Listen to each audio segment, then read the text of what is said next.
Assalamualaikum teman-teman. Di sini kami akan membahas tentang perkembangan konsep kosmologi dan eskatologi.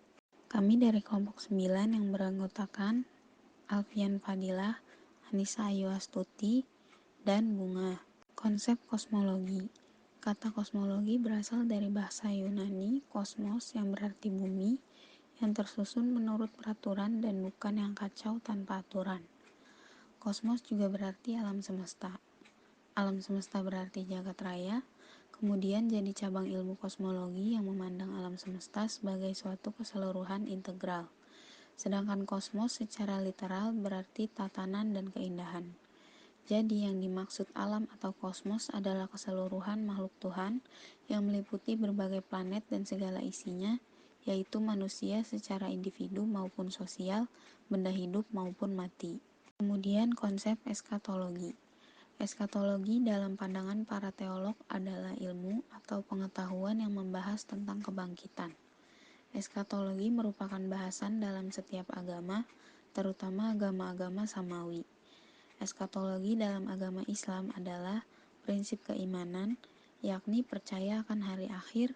Tanpa keyakinan terhadap hal ini, maka gugurlah keimanan seorang muslim. Keterkaitan antara konsep kosmologi dan eskatologi. Kosmologi dan eskatologi. Kedua konsep ini memiliki keterkaitan antara satu dan yang lainnya, di mana konsep kosmologi membahas tentang kesengajaan Tuhan menciptakan alam semesta, sementara konsep eskatologi menjelaskan bahwa alam semesta ini diciptakan oleh Allah Subhanahu wa Ta'ala dengan benar dan dalam rentang waktu yang telah ditentukan. Selanjutnya, perkembangan konsep kosmologi dan eskatologi. Teori dan asumsi pembentukan alam semesta. Kedua, kehidupan makhluk di alam semesta. Dan ketiga, kembalinya makhluk pada sang pencipta. Penciptaan alam semesta. Jauh sebelum manusia berteori tentang terciptanya alam semesta, Al-Quran yang turun di padang pasir Arabia 1400 tahun yang lalu menjadi pelopor teori ini dan memberikan fondasi yang kokoh bagi teori Big Bang sebagai suatu fakta yang telah dahulu dijelaskan Al-Quran. Dalam surat Al-Anbiya ayat ke-30 yang menyatakan, dan apakah orang-orang kafir tidak mengetahui bahwasanya langit dan bumi ini keduanya adalah suatu yang padu. Kemudian kami pisahkan antara keduanya, dan dari air kami jadikan segala sesuatu yang hidup. Maka, mengapa mereka tiada juga beriman? Dengan bantuan ilmu pengetahuan dan sains modern menjelaskan bahwa alam semesta meliputi langit dan bumi, unsur-unsurnya yang beraneka ragam para penghuninya, serta fenomena-fenomena yang di dalamnya. Berkesesuaian antara Al-Quran dengan sains mengungkap tabir lahirnya dalam alam kosmos. Eksplorasi ilmiah dilakukan umat manusia dengan beragam cara dan tingkat kerumitan tertinggi untuk menelisik siapakah yang menciptakan alam semesta dan seisinya dengan keteraturan yang sempurna, hingga ilmu pengetahuan mencapai puncak keemasan dengan alat-alat canggih menggali informasi ilmiah dalam bidang kosmologi. Perlombaan ilmiah dan eksplorasi besar-besaran pada angkasa luar ini dapat dikatakan sampai pada tingkat perang.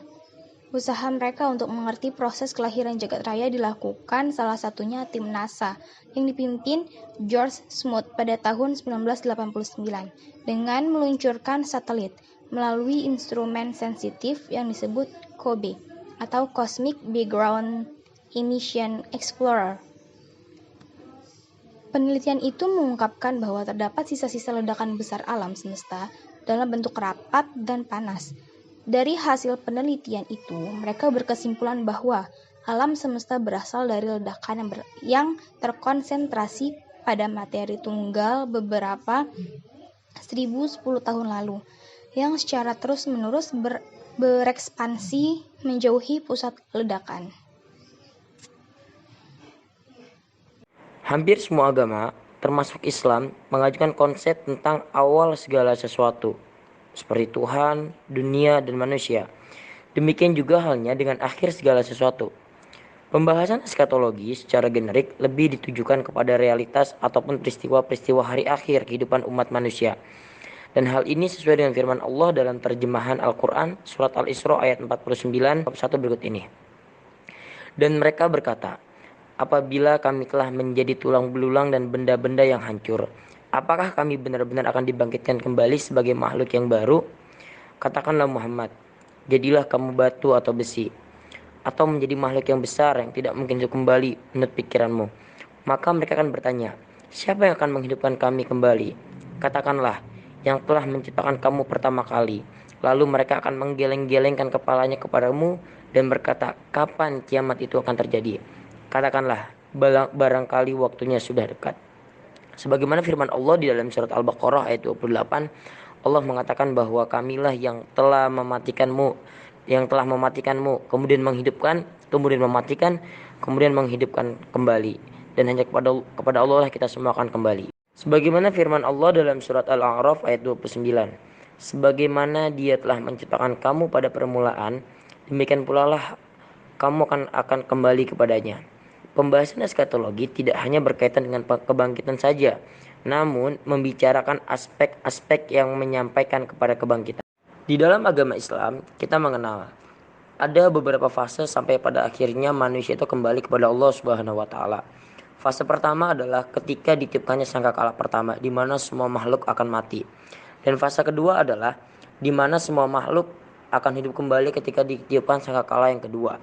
Hal ini seiring sebagaimana firman Allah dalam Al-Quran yang mengatakan bahwa akan datangnya hari kebangkitan sebagai hari yang nyata. Ketika semua orang sudah sampai pada hari kebangkitannya, maka akan dikumpulkan pada satu tempat, di mana mereka akan saling ditimbang, baik catatan amal baik dan amal buruknya, di mana semua catatan itu adalah persaksian dari Allah Subhanahu wa taala selama mereka hidup di dunia. Di hari kiamat, banyak berbagai macam fase yang akan ditemukan, seperti bagaimana yaumul mizan, yaumul ba'ats, yaumul hisab. Semuanya akan ditimbang, semuanya akan diperhitungkan, semuanya akan dibalas. Sampailah pada manusia melewati jembatan Sirat sebagai penentuan apakah manusia tersebut akan masuk ke dalam neraka sebagaimana balasan yang dulu pernah dia lakukan kekejian-kekejian di dunia, ataukah dia akan mendapatkan balasan surga sebagaimana kenikmatan yang telah Allah janjikan padanya ketika dia berbuat baik di alam dunia. Terima kasih, sekian dari kami kelompok 9 Filsafat Agama. Assalamualaikum warahmatullahi wabarakatuh.